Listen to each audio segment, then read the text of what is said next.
You felt it before, you're doing everything you're supposed to be doing, and nothing is moving. You wake up early, you make the list, you push through another version of the same week you had last week, and last month, and somehow last year. You start to wonder if the problem is you. If you just need more discipline, more hours, more grit. It isn't you. It's where you're pushing. That's the entire argument behind Dan Heath's Reset, how to change what's not working. Heath spent over 2 years interviewing people across hospitals, fast food chains, animal shelters, sales teams, and home care agencies, and he kept finding the same pattern. The people who got unstuck weren't working harder than everyone else. They were pushing on a different spot. A spot that mattered more than the others. He calls this a leverage point, a place where a small, well-aimed effort produces a disproportionate result. This is the part most people miss when they think about change. They imagine change as a boulder, and they imagine the solution is more muscle. Heath's research says something almost insulting in its simplicity: most boulders don't need more muscle. They need a different angle. Think about your own stuck place for a second. A job that's plateaued. A relationship that keeps looping through the same argument. A body that won't respond to the same diet you've tried 4 times. Now ask yourself a question you've probably never actually asked: where, specifically, am I pushing? Not what am I doing? Where am I pushing? Most people can't answer that. They just know they're pushing somewhere, and it isn't working. Heath's first big idea is that almost every stuck system, a company, a habit, a body, a relationship, has a single constraint quietly running the whole show. He calls it the limiting factor. And the trap is that we almost never look for it. We assume the problem is everywhere, evenly, so we spread our effort evenly too. A little bit on this, a little bit on that. It feels responsible. It feels thorough.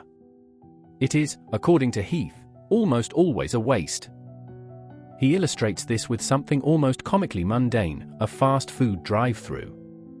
You'd think the bottleneck in a drive-thru is the kitchen, the actual cooking. It isn't, in the systems Heath studied. The real constraint was the car window. Orders were being taken fast. Food was being cooked fast.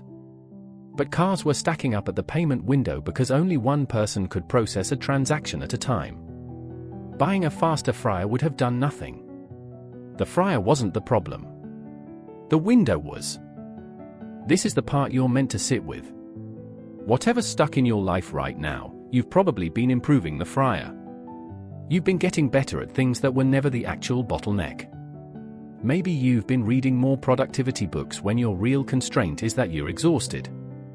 Maybe you've been trying to communicate better in a relationship when the real constraint is that you never get uninterrupted time together at all. The fryer gets faster. The line doesn't move. Sound familiar? So how do you actually find your window, your real constraint? Heath gives a method that sounds deceptively simple: go watch the work happen.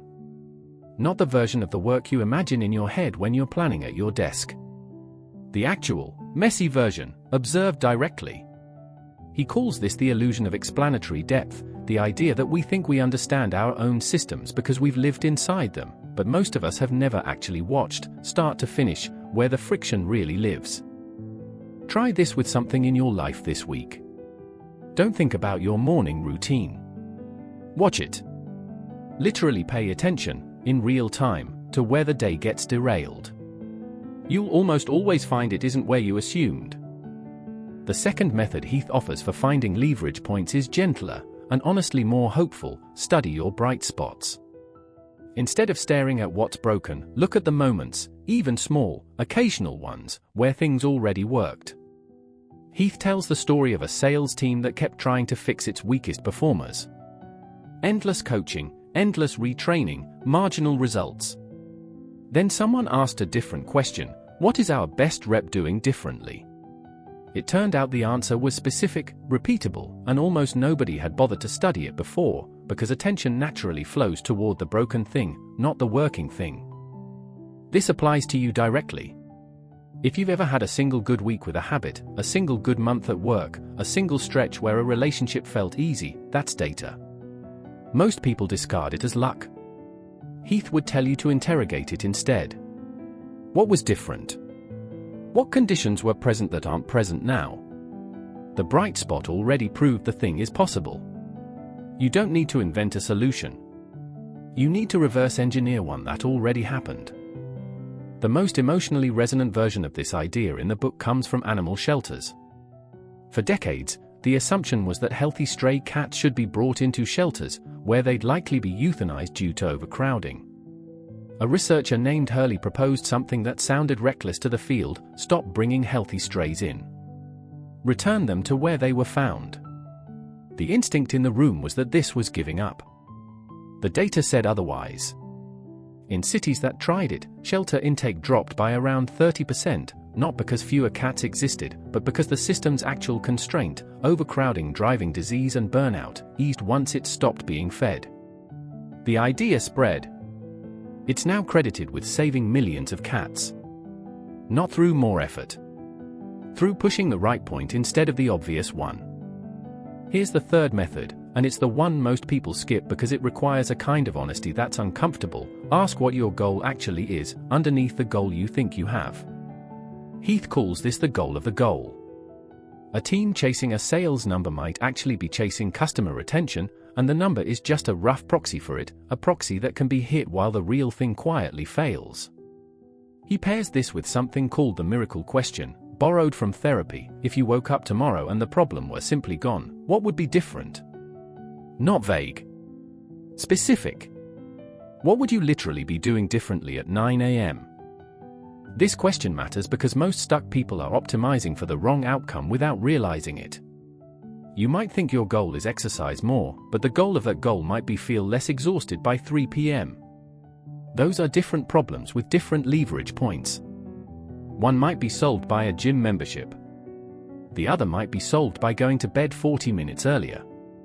People chase the first because it's the one that sounds productive on a calendar. So that's the foundation. Stuck systems aren't broken everywhere. They're broken at one point, usually invisible, usually mislabeled. You find it by watching the real work instead of your assumption of it, by studying what's already working instead of fixating on what's broken, and by asking what you're actually trying to achieve underneath the goal you've been chasing.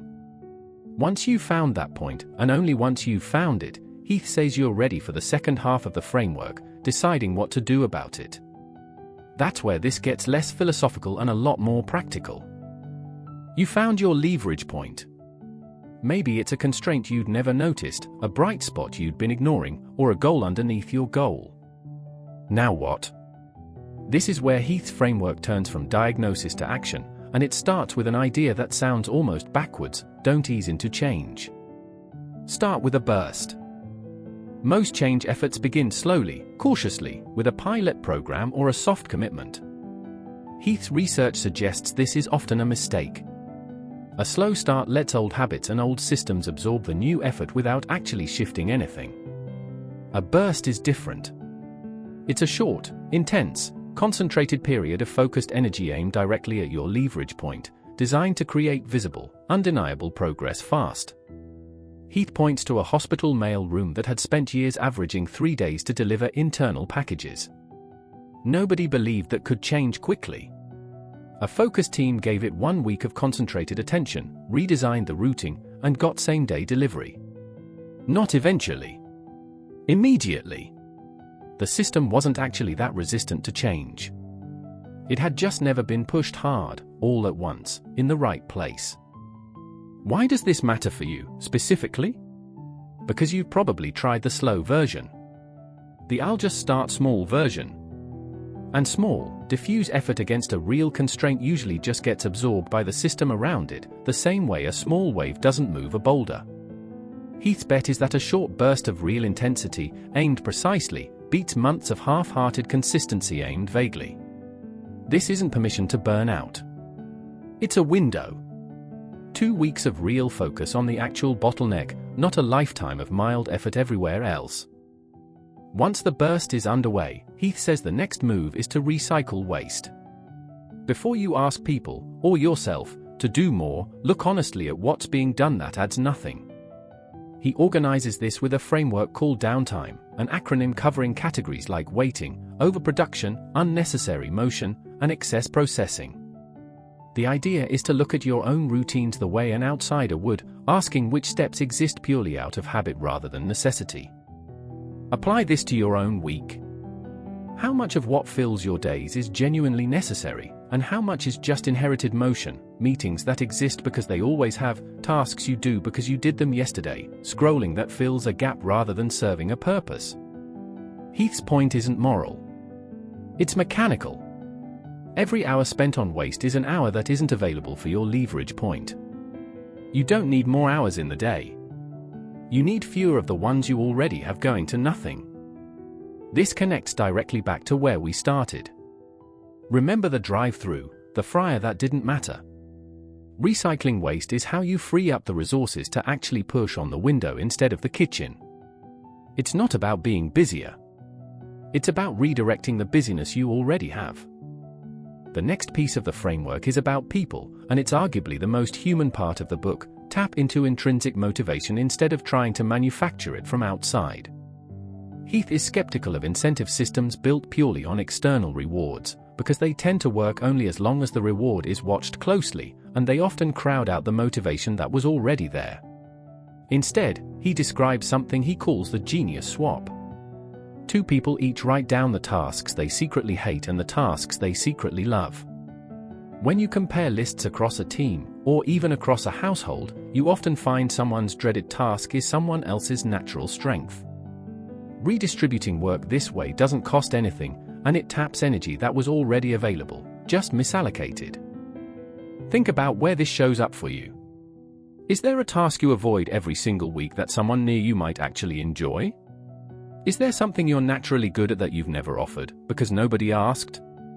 Heath's argument is that most organizations, and most families, are sitting on unused motivation simply because nobody mapped where it actually lives. Alongside motivation, Heath talks about autonomy, specifically, the difference between telling someone exactly how to do something and telling them what outcome matters, then letting them find their own way there. Micromanaged effort tends to produce just enough to satisfy the instruction. Autonomous effort, aimed at a clear goal, tends to produce more than was asked for, because people start solving problems you didn't even think to specify. This is part of why bright spot performers often can't fully explain what they're doing. They've been given room to adapt, and adaptation doesn't always translate cleanly into a checklist.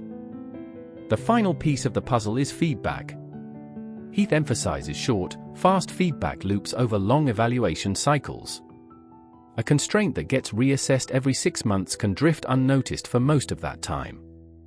A constraint that gets checked weekly, even informally, gets caught and corrected while it's still small. This is less dramatic than the burst or the genius swap, but it's what makes the gains durable instead of temporary. Heath also warns about a related trap, sometimes called Goodhart's law. When a measurement becomes the goal, people optimize the measurement instead of the thing it was supposed to represent. A hospital that measures speed alone might get faster, sloppier care. A team that measures call volume alone might get more calls and worse outcomes. The fix isn't to abandon metrics. It's to keep asking, honestly, whether the metric still reflects the goal you identified earlier. Put together, here's the full shape of Heath's framework. Most systems aren't broken everywhere, they're broken at one specific, often hidden point. You find that point by watching the real work, studying what's already succeeding, and asking what you're actually trying to achieve beneath the goal you've been chasing. Then you act on it, not gradually, but with a short, concentrated burst. You clear out the waste that's quietly consuming your resources.